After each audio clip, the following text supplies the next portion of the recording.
बिस्मिल्लाहिर्रहमानिर्रहीम। अस्सलाम वालेकुम students, welcome to the channel.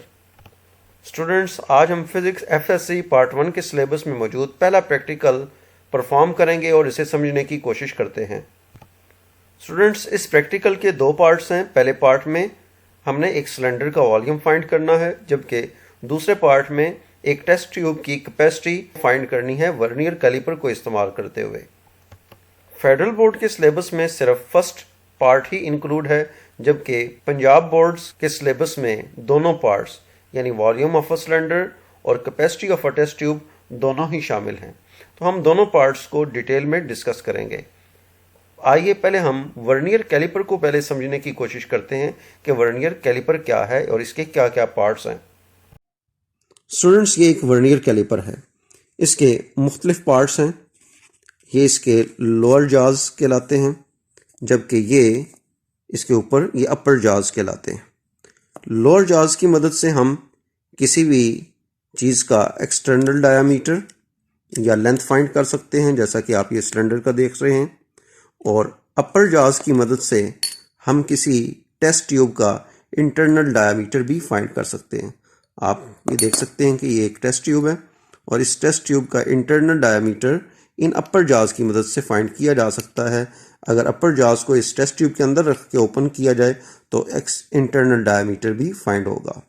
उसके अलावा इस वर्नियर कैलिपर के एंड में अगर मैं इस स्केल को आउटवर्ड मूव करता हूं तो एक स्ट्रिप वो आउटवर्ड मूव करती है और इस स्ट्रिप की मदद से इस टेस्ट ट्यूब की हम डेप्थ भी फाइंड कर सकते हैं। तो ये इसके 3 सेट ऑफ जाज हो गए। लोअर जाज वो आउटर डायमीटर फाइंड करने के लिए, अपर जाज इनर डायमीटर फाइंड करने के लिए और एंड में स्ट्रिप ये टेस्ट ट्यूब की डेप्थ को फाइंड करने के लिए। इस वर्नियर कैलिपर की 2 स्केल हैं। एक ये मेन स्केल सेंटीमीटर्स में है। अगर इसके एंड में हम देखें तो एंड पे ये सेंटीमीटर लिखा हुआ है। ये स्केल सेंटीमीटर में है, ये मेन स्केल कहलाती है। इसकी वैल्यूज़ देखें तो ये 1, 2, 3, 4 ये सेंटीमीटर में है। ये 1 सेंटीमीटर अगर गौर से देखा जाए तो ये फर्दर 10 पार्ट्स में इसे डिवाइड किया गया है। 1 के आगे को फर्दर 10 डिवीजन्स में या पार्ट्स में डिवाइड किया गया है और इसमें एक डिवीजन ये 0.1 सेंटीमीटर को फिर इंडिकेट करेगी या 1 मिलीमीटर के इक्वल है। तो इसके ऊपर मेन स्केल के ऊपर जो सबसे स्मॉलेस्ट डिवीजन है वो यहाँ से यहाँ तक 1 मिलीमीटर का या 0.1 सेंटीमीटर है, यानी 1 सेंटीमीटर का 10th पार्ट। जबकि इसके ऊपर दूसरी एक और स्केल भी है जो इसके ऊपर स्लाइड कर सकती है। अगर आप इसको देखें तो ये मूव कर रही है, स्लाइड कर रही है। इस स्केल के ऊपर भी डिवीजन्स या मार्क्स लगे हुए हैं, जिसमें ये 0, 1, 2, 3 अप टू 9 एंड देन 0। ये स्केल वर्नियर स्केल कहलाती है और इस पर टोटल डिवीजन्स की जो तादाद है वो 10 नहीं बल्कि 20 है, क्योंकि आप देख रहे हैं कि 1 को फर्दर 2 पार्ट्स में डिवाइड किया गया। 1 तक 2 डिवीजन्स हैं, इसी तरह 2 यहाँ तक 4 डिवीजन्स हैं। तो जितने भी यहाँ अगर 10 डिवीजन्स लगे हुए हैं तो 10 को फर्दर, क्योंकि हर एक डिवीजन को फर्दर 2 पार्ट्स में डिवाइड किया गया, तो टोटल नंबर ऑफ डिवीजन्स की तादाद जो इस वर्नियर स्केल पर है वो 20 है। आइए इस प्रैक्टिकल का ए पार्ट डिस्कस करते हैं। Measure length and diameter of a solid cylinder and estimate its volume quoting proper number of significant figures using vernier calliper. यानी हमने वर्नियर कैलिपर को इस्तेमाल करते हुए एक सॉलिड सिलेंडर की लेंथ भी, डायामीटर वो मेजर करना है, फिर इसकी मदद से उसका वॉल्यूम वो भी एस्टिमेट करना है और इसमें proper number of significant figures वो भी मेंशन करने हैं। तो हमारे पास ऑपरेटर्स में वर्नियर कैलिपर और एक सॉलिड सिलेंडर है जिसका वॉल्यूम कैलकुलेट किया जाएगा। लेकिन वर्नियर कैलिपर को यूज़ करने से पहले इसका वर्नियर कांस्टेंट या लीस्ट काउंट वो हमें फाइंड करना है। वर्नियर कांस्टेंट या लीस्ट काउंट वो स्मॉलेस्ट डिस्टेंस है जो हम एक वर्नियर कैलिपर को यूज़ करते हुए मेजर कर सकते हैं। The vernier constant is the smallest distance that can be measured by a vernier calliper. और इसको हम कैसे फाइंड करते हैं? It is determined by dividing the smallest division on the main scale with the total number of divisions on the vernier scale. यानी main scale के ऊपर smallest division को हम वर्नियर के ऊपर टोटल नंबर ऑफ डिवीजन से divide करें तो हमें वर्नियर कांस्टेंट की वैल्यू मिल जाती है। तो आइए चेक करते हैं कि हमारा वर्नियर कैलिपर उसका वर्नियर कांस्टेंट या लीस्ट काउंट कितना है। मेन स्केल के ऊपर स्मॉलेस्ट डिवीजन वो 0.1 सेंटीमीटर या 1 मिलीमीटर का है, यानी एक डिवीजन 1 मिलीमीटर का और ये 1 सेंटीमीटर लिखा हुआ है। तो ये क्योंकि फर्दर 10 पार्ट्स में डिवाइड किया गया है तो एक डिवीजन जो कि स्मॉलेस्ट डिवीजन है, जो स्मॉलेस्ट रीडिंग मेन स्केल के ऊपर है वो 1 मिलीमीटर है, जबकि वर्नियर स्केल के ऊपर टोटल नंबर ऑफ डिवीजन्स वो 20 हैं। क्योंकि ये 1 लिखा हुआ है तो इससे पहले भी एक और लाइन भी लिखी है 0, 1, 2, तो यहाँ वर्नियर स्केल पर जो 1 लिखा हुआ है ये एक्चुअली 2 डिवीजन्स हैं। तो टोटल नंबर ऑफ डिवीजन्स इस वर्नियर स्केल के ऊपर है 20 और स्मॉलेस्ट डिवीजन मेन स्केल के ऊपर है वो 1 मिलीमीटर। अगर हम 1 मिलीमीटर को 20 से डिवाइड करें तो ये वर्नियर कांस्टेंट की वैल्यू आ जाती है जो कि 0.05 मिलीमीटर बनती है, जो कि इसकी वर्नियर स्केल के ऊपर मेंशन भी किया गया है। ये हमारे इस वर्नियर कैलिपर का वर्नियर कांस्टेंट या लीस्ट काउंट है। तो हमने देखा कि मेन स्केल के ऊपर स्मॉलेस्ट डिवीजन है 1 मिलीमीटर और 0.1 सेंटीमीटर, जबकि वर्नियर स्केल के ऊपर नंबर ऑफ डिवीजन्स हैं 20। तो वर्नियर कांस्टेंट होगा, vernier constant is equal to 1 millimetre divided by 20, यानी मेन स्केल के ऊपर स्मॉलेस्ट डिवीजन को टोटल नंबर ऑफ डिवीजन से हमने डिवाइड किया तो वैल्यू आती है 0.05 millimetre which is equal to 0.005 centimetre. Vernier constant के बाद जो नेक्स्ट चीज़ हमने देखना होती है वो है ज़ीरो एरर। आया हमारे इंस्ट्रूमेंट में वर्नियर कैलिपर में कोई ज़ीरो एरर है या नहीं।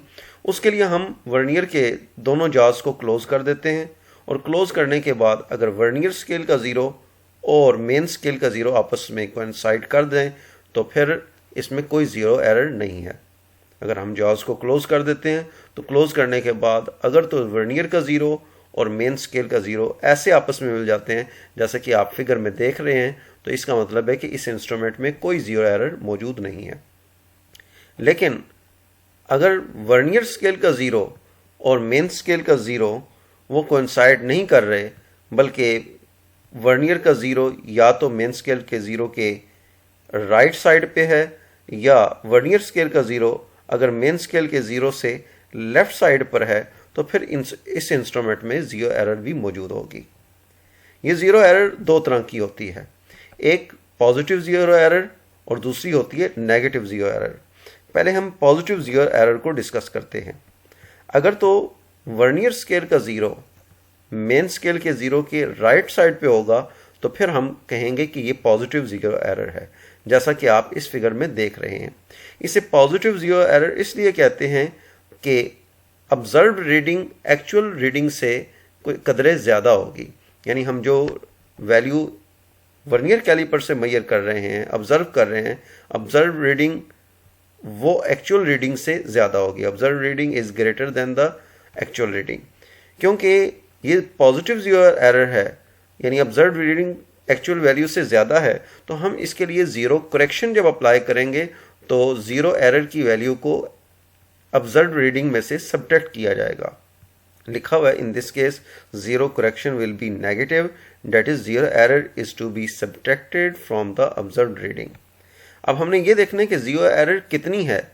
इस केस में हम देख रहे हैं कि वर्नियर स्केल का ज़ीरो वो तो मेन स्केल के ज़ीरो के साथ कोइंसाइड नहीं कर रहा, लेकिन फोर्थ लाइन वर्नियर स्केल की ऐसी है जो मेन स्केल के किसी डिवीजन के साथ कोइंसाइड कर रही है। तो इसमें अब ज़ीरो एरर कितनी है, हम इस 4 को वर्नियर कांस्टेंट के साथ मल्टीप्लाई करेंगे तो वो हमारे पास ज़ीरो एरर की वैल्यू आ जाएगी। Its value is equal to the product of vernier constant and vernier division coinciding with any main scale division. इस केस में आपने देखा कि वर्नियर कांस्टेंट की वैल्यू है 0.01 सेंटीमीटर, क्योंकि इस स्केल में 20 डिवीजन नहीं है बल्कि 10 डिवीजन है, लिहाजा वर्नियर कांस्टेंट की वैल्यू इस केस में 0.01 सेंटीमीटर है, और जो वर्नियर स्केल का डिवीजन मेन स्केल के साथ कोइंसाइड कर रहा है वो 4 है। तो 0.04 सेंटीमीटर ये जीरो एरर की वैल्यू आती है, और जो भी हम रीडिंग लेंगे उसमें से ये जीरो एरर सब्ट्रैक्ट की जाएगी।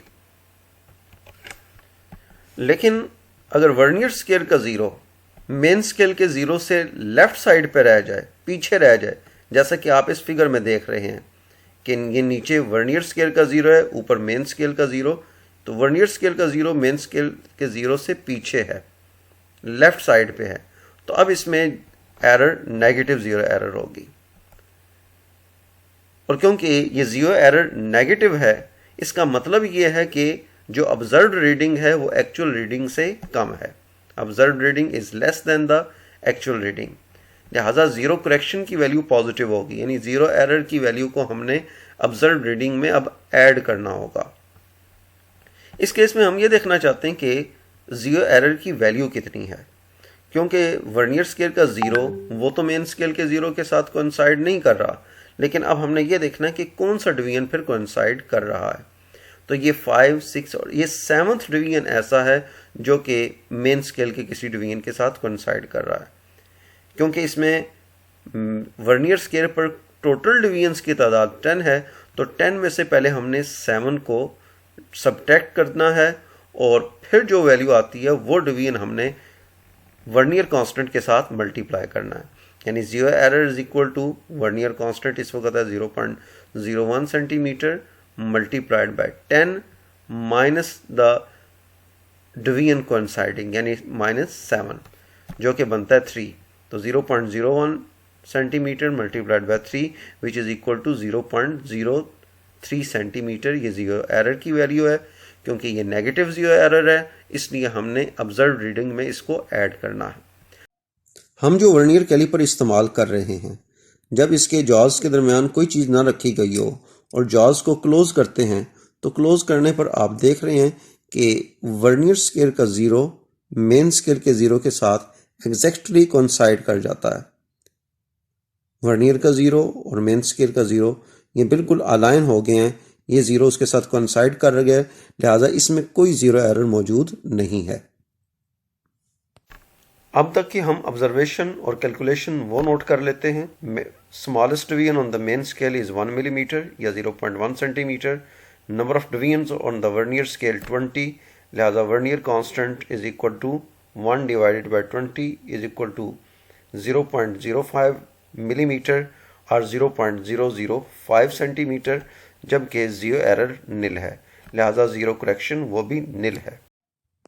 आइए अब इस सॉलिड सिलेंडर का वॉल्यूम हम कैलकुलेट करते हैं इस वर्नियर कैलिपर की मदद से।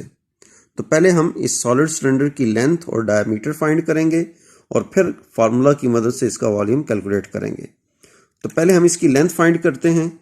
लेंथ फाइंड करने के लिए इस सॉलिड सिलेंडर को वर्नियर कैलिपर के लोअर जाज के दरमियान में फिक्स करूंगा। फिक्स कर देता हूं और उसके बाद ऊपर से स्क्रू को टाइट कर देता हूं। अब इसकी स्केल रीडिंग हम नोट करनी है। तो रीडिंग कैसे नोट की जाती है? वर्नियर स्केल के ज़ीरो तक आपने मेन स्केल के ऊपर आपने रीडिंग चेक करनी है। वर्नियर का ज़ीरो इस डिवीजन के साथ कोइंसाइड कर रहा है। अगर मेन स्केल पर हम देखें तो ये ज़ीरो है, यहाँ तक 1 सेंटीमीटर, यहाँ तक 2 सेंटीमीटर और ये 3 सेंटीमीटर है। और वर्नियर का ज़ीरो इस 3 से एक पहले वाले डिवीजन के साथ कोइंसाइड कर रहा है, यानी ये 2.9 रीडिंग है, 2.9 सेंटीमीटर। और क्योंकि ये ज़ीरो एग्जैक्टली इसके साथ कोइंसाइड कर रहा है, कोई और डिवीजन वर्नियर का वो मेन स्केल के किसी डिवीजन के साथ कोइंसाइड नहीं कर रहा, लिहाजा मेन स्केल हमारी रीडिंग होगी 2.9 सेंटीमीटर। और इसके अलावा नंबर ऑफ डिवीजन कोइंसाइडिंग उसकी वैल्यू होगी 0। तो ये एक जगह से हमने रीडिंग ली है। इसके अलावा 2-3 रीडिंग हमने इसके लिए इसकी लेंथ के लिए लेनी है। इसको स्क्रू को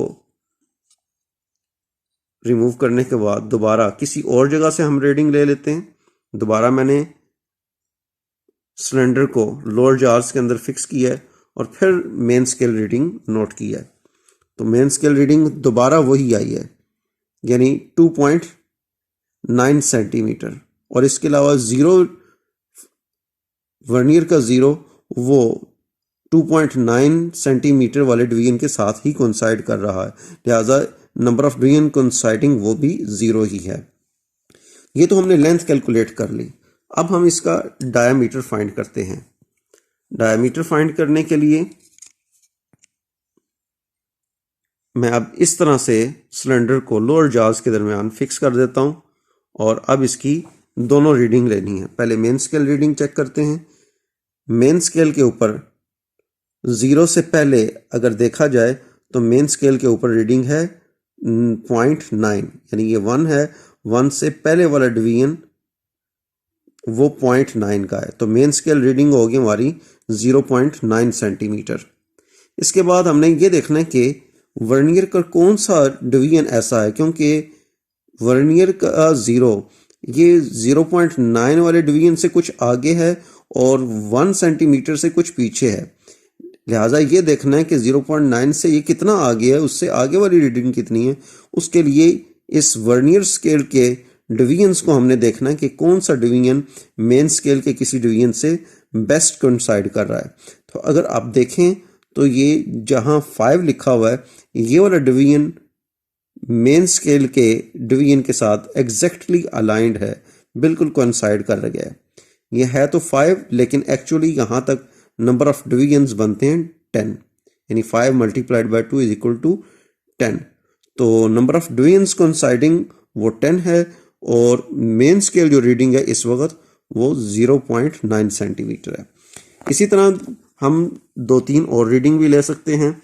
फॉर एग्जांपल अब किसी और जगह से भी हम रीडिंग ले लेते हैं। यहाँ कोइंसाइड, यहाँ हमने टाइट किया, इसके बाद मेन स्केल रीडिंग देख रहे हैं। मेन स्केल रीडिंग वही दोबारा आती है 0.9, और इस वक्त भी हम देख रहे हैं कि 5th लाइन वर्नियर स्केल की यही बेस्ट कोइंसाइड कर रही है। तो इसी तरह हमने 3 रीडिंग लेनी है ताकि हम एवरेज वैल्यू फाइंड कर सकें। रीडिंग लेने के बाद हम डाटा को टेबल की शक्ल में लिखते हैं। क्वांटिटी लेंथ हमने जब फाइंड की थी तो मेन स्केल रीडिंग थी 2.9 सेंटीमीटर, जबकि वर्नियर का डिवीजन जो मेन स्केल के साथ कोइंसाइड कर रहा था वो था 0। तो हमारे पास है fraction to be added 0 multiplied by the vernier constant, यानी n को हमने मल्टीप्लाइड कर दिया है वर्नियर कांस्टेंट से जो कि 0.005 है, इक्वल टू 0। तो इसका मतलब है मेन स्केल में हमने कोई जो फ्रैक्शन ऐड करना है वो 0 है। तो हमारे पास वैल्यू आती है 2.900 सेंटीमीटर। ये ऑब्जर्व रीडिंग है, जबकि हमारी करेक्टेड रीडिंग वो भी 2.900 ही है, क्योंकि हमारे वर्नियर कैलिपर में कोई ज़ीरो एरर मौजूद नहीं थी। इसी तरह क्योंकि हमने 3 रीडिंग्स ली हैं और तीनों में यही वैल्यू आ रही है, लिहाजा मीन वैल्यू हमारे सिलेंडर के लेंथ की वो भी 2.900 है। इसके बाद जब हमने डायामीटर फाइंड किया था तो मेन स्केल रीडिंग थी 0.9 सेंटीमीटर और वर्नियर का 10th डिवीजन मेन स्केल के किसी डिवीजन के साथ कोइंसाइड कर रहा था, लिहाजा कैपिटल N इसकी वैल्यू 10। तो नंबर ऑफ डिवीजन्स को हम मल्टीप्लाई करते हैं वर्नियर कांस्टेंट के साथ, आती है value 10 multiplied by 0.005 is equal to 0.050। ये वो फ्रैक्शन है जो हमने मेन स्केल की रीडिंग में ऐड करना है। तो मेन स्केल की रीडिंग में हम वर्नियर का वो डिवीजन जो मेन स्केल के साथ किसी डिवीजन के साथ कोइंसाइड कर रहा होता है उसको वर्नियर कांस्टेंट के साथ मल्टीप्लाई करते हैं और जो वैल्यू आती है उसे मेन स्केल रीडिंग में ऐड करते हैं। यानी ऑब्जर्व्ड रीडिंग है 0.9 सेंटीमीटर प्लस 0.050 और ये आती है 0.950। ये डायामीटर की वैल्यू है। क्योंकि हमने 3 डिफरेंट रीडिंग ली थी और नेक्स्ट रीडिंग में हमें ये लगा कि 11th डिवीजन वर्नियर स्केल का वो मेन स्केल के किसी डिवीजन के साथ कोइंसाइड कर रहा है, तो इसलिए अब हमारे पास फ्रैक्शन टू बी एडेड की वैल्यू आती है 0.055 और ऑब्जर्व्ड रीडिंग की वैल्यू आती है 0.955। करेक्टेड रीडिंग वो भी यही है क्योंकि हमारे पास ज़ीरो एरर मौजूद नहीं है। 3 रीडिंग लेने के बाद हम इसकी मीन वैल्यू लेते हैं तो हमारे पास मीन वैल्यू डायमीटर की आ जाती है 0.953 सेंटीमीटर। अब इस डाटा की मदद से हम सॉलिड सिलेंडर का वॉल्यूम फाइंड करते हैं। Volume of the cylinder, volume का फार्मूला होता है volume of cylinder is equal to cross sectional area multiplied by length. अब क्रॉस सेक्शनल एरिया क्योंकि वो एक सर्कल का एरिया है पाई आर स्क्वायर, और इसको हमने लेंथ के साथ मल्टीप्लाई करना है, v is equal to A multiplied by L pi R square into L. हमने डायामीटर फाइंड किया है जबकि यहाँ r रेडियस है। रेडियस कैसे फाइंड किया जाएगा? अगर हम डायामीटर को 2 से डिवाइड कर दें तो हमारे पास रेडियस आता है, तो r की जगह हम d/2 लिख देते हैं। Volume of cylinder is equal to pi d/2 square multiplied by L. Mean value हमारे पास डायामीटर की थी 0.953/2 होल स्क्वायर और लेंथ की वैल्यू थी 2.900। इसमें वैल्यूज पुट करने के बाद कैलकुलेटर की मदद से सॉल्व करें तो हमारे पास वैल्यू आती है वॉल्यूम की 2.06819 सेंटीमीटर क्यूब, जिसे हम up to appropriate number of significant figures लिखना चाहेंगे क्योंकि हमारे वर्नियर कैलिपर का लीस्ट काउंट वो 0.005 सेंटीमीटर था। तो up to correct decimal places या सिग्निफिकेंट फिगर्स हमारे पास जो वैल्यू बनती है वो volume is equal to 2.068 centimetre cube. Practical का एक पार्ट यानी हमने volume of a cylinder calculate कर लिया है, जबकि प्रैक्टिकल का अब सेकंड पार्ट बी पार्ट वो भी अब हम सॉल्व करते हैं। To determine the capacity of a glass test tube by measuring its internal diameter and depth using vernier calliper. हमारे पास एक टेस्ट ट्यूब है जिसकी हमने डेप्थ भी फाइंड करनी है, इंटरनल डायमीटर फाइंड करना है और फिर इसकी कैपेसिटी यानी इसके अंदर कितनी अमाउंट किसी वाटर की किसी लिक्विड की आ सकती है वो वॉल्यूम हमने कैलकुलेट करना है। वर्नियर कैलिपर और ग्लास टेस्ट ट्यूब ये हमारा अपरेटस है। तो आइए पहले हम ग्लास टेस्ट ट्यूब की डेप्थ और इसका इंटरनल डायमीटर वर्नियर कैलिपर की मदद से ऑब्जर्व करते हैं। अब इस वर्नियर कैलिपर की मदद से टेस्ट ट्यूब का इनर डायमीटर फाइंड करते हैं। उसके लिए वर्नियर कैलिपर के ये अपर जॉज का इस्तेमाल किया जाएगा। वर्नियर कैलिपर के अपर जॉज को इस टेस्ट ट्यूब के अंदर रख के मैं इसे ओपन करता हूँ। ओपन करने के बाद इसे यहाँ फिक्स कर लिया जाता है इस स्क्रू की मदद से।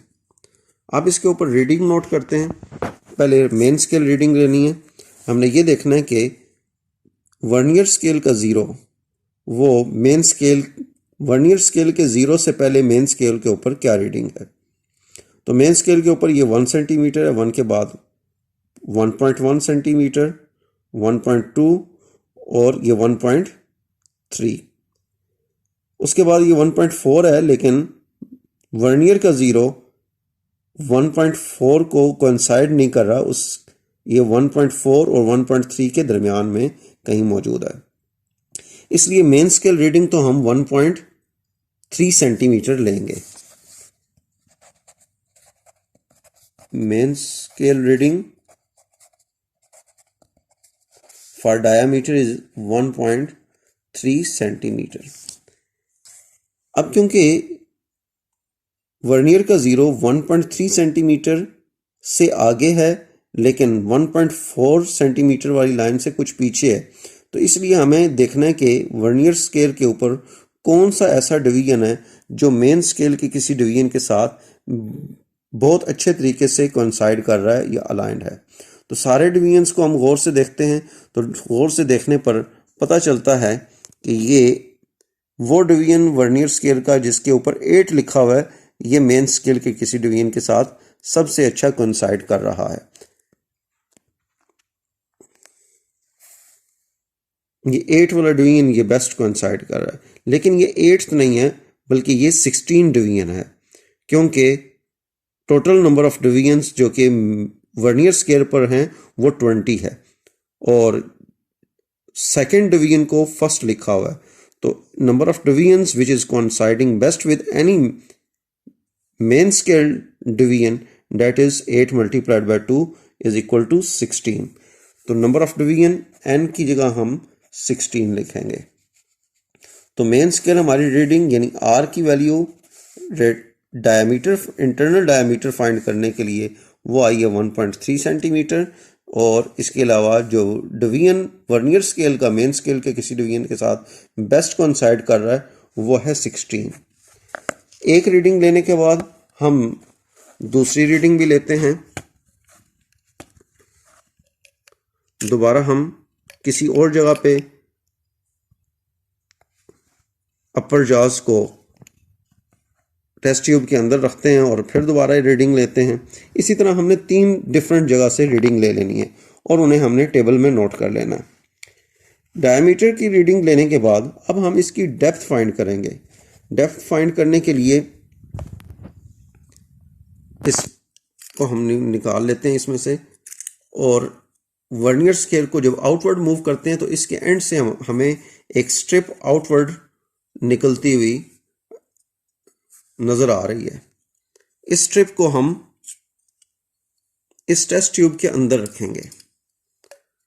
इस टेस्ट ट्यूब के अंदर रखने के बाद इसको हम और बाहर की तरफ निकाल लेते हैं ताकि ये इसका आउटर एज, इसका एज इसके एंड पर, इसकी डेप्थ पे सबसे एंड वाली जगह पे टच कर जाए। अब ये टच कर रहा है।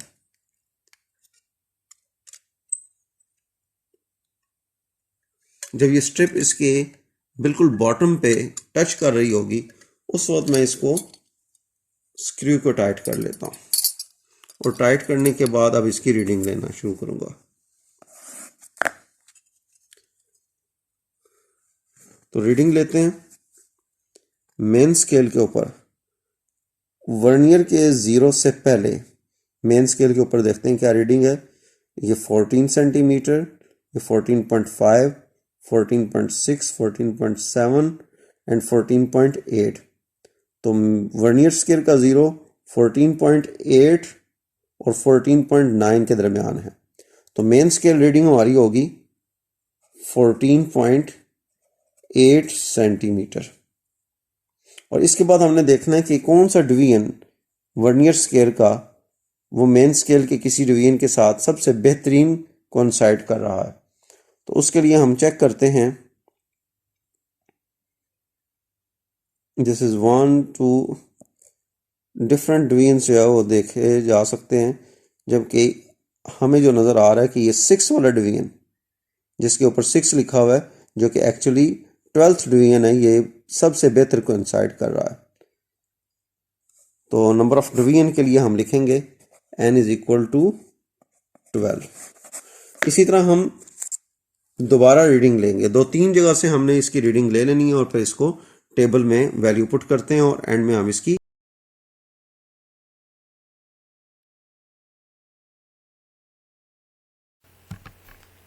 रीडिंग लेने के बाद डाटा को अब हम टेबल की फॉर्म में लिखते हैं। टेस्ट ट्यूब की जब हमने डेप्थ फाइंड की तो मेन स्केल रीडिंग थी हमारी 14.8 सेंटीमीटर, जबकि वर्नियर का जो डिवीजन मेन स्केल के किसी डिवीजन के साथ कोइंसाइड कर रहा था उसका था 12। तो हम 12 को वर्नियर कांस्टेंट के साथ यानी 0.005 के साथ मल्टीप्लाई करते हैं तो हमारे पास वैल्यू आती है 0.060। ये वो फ्रैक्शन है जिसे हमने मेन स्केल रीडिंग में ऐड करना है। तो मेन स्केल रीडिंग में ऐड करेंगे तो हमारे पास जो ऑब्जर्व रीडिंग आती है x is equal to r plus F. r ये मेन स्केल रीडिंग है और f ये फ्रैक्शन टू बी एडेड है। तो 14.8 plus 0.060 that comes out to be 14.860। यह हमारी ऑब्जर्व्ड लेंथ है जो कि हमने ऑब्जर्व की है। करेक्टेड वैल्यू ये भी वही है क्योंकि हमारे वर्नियर कैलिपर में कोई ज़ीरो एरर मौजूद नहीं थी। तो हमने 3 डिफरेंट रीडिंग ली हैं और तीनों के जो एवरेज वैल्यू फाइंड की है यानी मीन वैल्यू वो डेप्थ की आई है 14.860। इसी तरह इंटरनल डायमीटर के लिए मेन स्केल की रीडिंग थी हमारे पास 1.3 और वर्नियर का जो डिवीजन मेन स्केल के किसी डिवीजन के साथ बेस्ट कोइंसाइड कर रहा था, उसका नंबर था 16। तो हमने 16 को पहले वर्नियर कांस्टेंट के साथ मल्टीप्लाई करना है, वैल्यू आती है 0.080 और इस वैल्यू को हम मेन स्केल रीडिंग में ऐड कर देंगे। मेन स्केल रीडिंग है 1.3 सेंटीमीटर और फ्रैक्शन टू बी एडेड है 0.080। तो हमारे पास इंटरनल डायामीटर की वैल्यू आती है 1.380।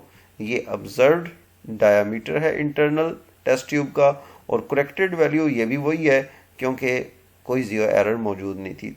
तो 3 डिफरेंट हमने रीडिंग्स दी हैं और उनकी एवरेज वैल्यू फाइंड की है। एवरेज इंटरनल डायामीटर की वैल्यू आती है 1.380। अब इन रीडिंग्स को यूज करते हुए इस टेस्ट ट्यूब की कैपेसिटी हम फाइंड करते हैं। Capacity of a glass test tube, तो mean depth of the test tube, इसे हम L1 का नाम देते हैं। वैल्यू आई हमारे पास 14.860 सेंटीमीटर। ये डेप्थ की वैल्यू ये यहाँ से लेकर यानी इसके एंड तक ये डिस्टेंस है, ये L1 है। जबकि मीन इंटरनल डायामीटर उसकी वैल्यू आई है 1.380 सेंटीमीटर और इससे इंटरनल डायामीटर हम रेडियस फाइंड कर सकते हैं। Internal radius of the test tube R is equal to D/2, that comes out to be 0.690। और अब length of cylindrical part of the tube, जिसे हम L का नाम दे रहे हैं, that is equal to L1 minus R। यानी ये वाला एंड, इसके एंड से हम देख रहे हैं कि टेस्ट ट्यूब का जो बॉटम एंड होता है वहाँ से वो राउंड शेप में है, वहाँ वो स्फेरिकल शेप में है। तो हमने सिर्फ सिलेंड्रिकल पार्ट की अगर लेंथ फाइंड करनी है यहाँ से लेकर ये इस पॉइंट तक, इसे L का नाम दिया गया है। तो हम एंड वाले हिस्से पे ये जो स्फेरिकल पार्ट है, रेडियस को इस L1 में से, डेप्थ में से सब्ट्रैक्ट कर दें तो ये हमारे पास L की वैल्यू आ जाती है। तो ये आती है 14.170। नेक्स्ट है वॉल्यूम ऑफ सिलेंड्रिकल पार्ट, यानी सिर्फ सिलेंड्रिकल पार्ट ये वाला हिस्सा यहाँ तक, यानी इधर तक ये जो सिलेंड्रिकल पार्ट है इसका हम वॉल्यूम फाइंड करना चाहते हैं, जो कि एक सिलेंडर का ही वॉल्यूम बनता है। A multiplied by L, A pi R square के इक्वल है और L ये सिलेंड्रिकल पार्ट की लेंथ है। वैल्यू पुट करें कैलकुलेशन के बाद हमारे पास वैल्यू आती है 21.190 सेंटीमीटर क्यूब। अब हम स्फेरिकल पार्ट जो टेस्ट ट्यूब का है एंड पे, उसका वॉल्यूम फाइंड करते हैं। और ये हम देख रहे हैं कि ये कंप्लीट स्फीयर नहीं है बल्कि ये हाफ स्फीयर बनता है। तो इसलिए हमने V2 volume of spherical part of the test tube, V2 is equal to half of the volume of a sphere which is 4/3 pi R cube. 2 और ये 4 बाकी रह जाएगा 2/3 pi R cube. Value put करें कैलकुलेशन के बाद हमारे पास वैल्यू आती है 0.688 सेंटीमीटर क्यूब।